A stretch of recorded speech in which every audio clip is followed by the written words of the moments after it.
Hey guys, welcome back to my channel Debika Saha vlogs. কেমন আছেন আপনারা? আশা করি ভালো আছেন, সুস্থ আছেন। আমিও ভালো আছি। চলে এলাম নতুন একটা ভিডিও নিয়ে। আমি আজকে কি রান্না করলাম সেই ভিডিওই আপনাদের সাথে শেয়ার করতে। চলুন দেখা যাক কি আমি রান্না করলাম। দেখো, এখানে প্রথমেই আমার শাশুড়ি মা আজকে আমাকে সব সবজিগুলো কেটে দিচ্ছে। এরপর দেখো ভাত বসিয়ে দিয়েছি। ভাতের মধ্যে দেখো আজকে ওল দিয়েছি। আজকে একটু ওল মাখা খেতে ইচ্ছে করেছে, ওই জন্য ওল কেটে দিয়েছে মা। ওলটা দিয়ে দিয়েছি ভাতের মধ্যে। দেখো ভাতটাও প্রায় হয়ে এসছে, ওই দেখো ওলটা ভাসছে। এরপর দেখো কড়াই বসিয়ে দিয়েছি, তেল গরম হচ্ছে। তেলের মধ্যে দুটো শুকনো লঙ্কা ফেলে দিলাম। এটা দিয়ে ঢ্যাঁড়স ভাজবো। তারপর দেখো তেলটাও গরম হয়ে গেছে, লঙ্কাগুলোও বেশ ভাজা ভাজা হয়ে গেছে। এবার ঢ্যাঁড়স ভাজাটা দিয়ে দিলাম। এবার দেখো ঢ্যাঁড়সটা বেশ নেড়ে চেড়ে নিচ্ছে, একটু ভাজা ভাজা হবে। এরপর দেখো একটু পরেই স্বাদ মতো তোমার হলুদ দিয়ে দিলাম।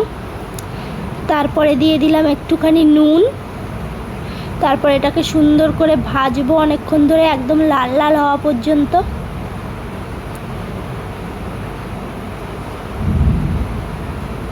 দেখো কত সুন্দর লাল লাল করে ভাজা হয়ে গেছে। এখন এটাকে আমি তুলে নিলাম। দেখো কত সুন্দর হয়েছে।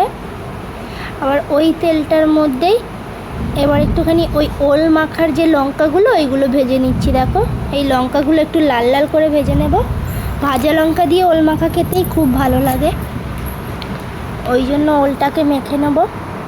মাখার জন্য এইটা ভেজে নেব। এরপর দেখো লঙ্কাগুলো ভাজা হয়ে গেছে, আমার তুলে নিয়েছি। এরপর দেখো কড়াইতে তেল বসিয়ে দিয়েছি। এবার তেলটা গরম হচ্ছে। এরপর দেখো আমার শাশুড়ি মা বেগুনে নুন হলুদ মাখিয়ে রেখেছে।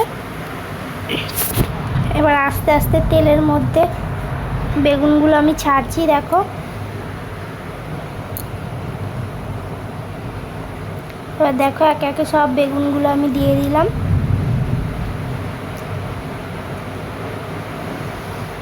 এবার দেখো বেগুনের ওপাশটা কত সুন্দর লাল হয়ে গেছে। এবার এ পাশটাও ঠিক সেরকমই লাল লালভাবে ভেজে নেব। দেখো কথা বলতে বলতে আমার বেগুনগুলোও ভাজা হয়ে গেছে। ওপাশটা দেখো কত সুন্দর লাল হয়ে ভাজা হয়ে গেছে। দেখো আমার বেগুনগুলো আর ঢ্যাঁড়সগুলো কত সুন্দর করে ভাজা হয়ে গেছে।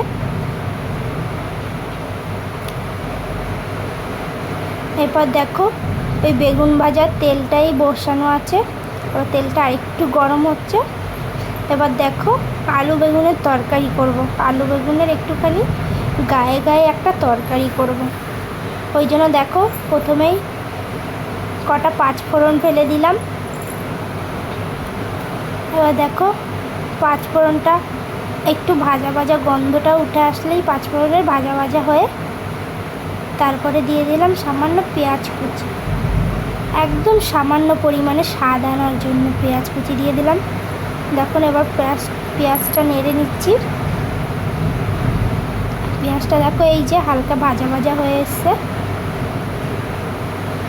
এবার দেখো আলু বেগুনগুলো কেটে রাখা ছিল সেগুলো দিয়ে দিচ্ছি। এবার আলু বেগুনগুলো খানিকক্ষণ ভেজে নেব লাল লাল করে সুন্দর করে।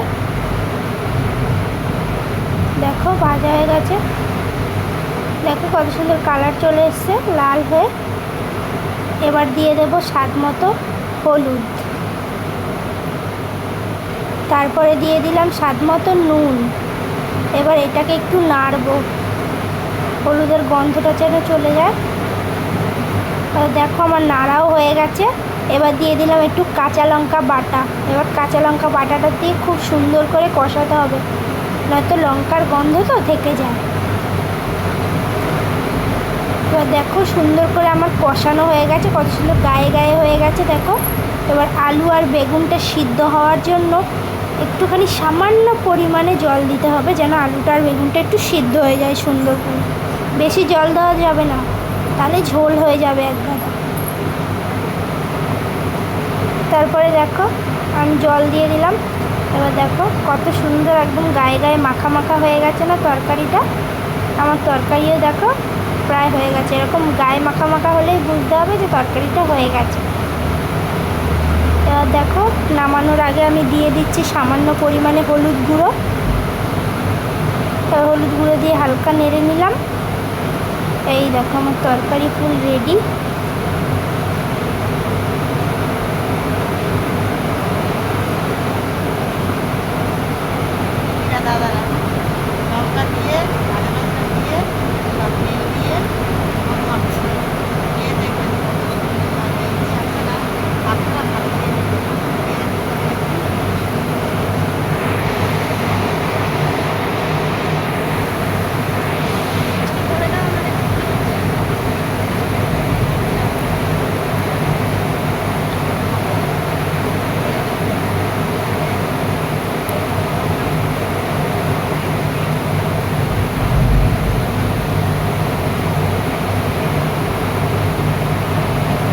দেখো আমার শাশুড়ি মা কত সুন্দর রিভিউ দিচ্ছে কেমন করে কি করতে হবে।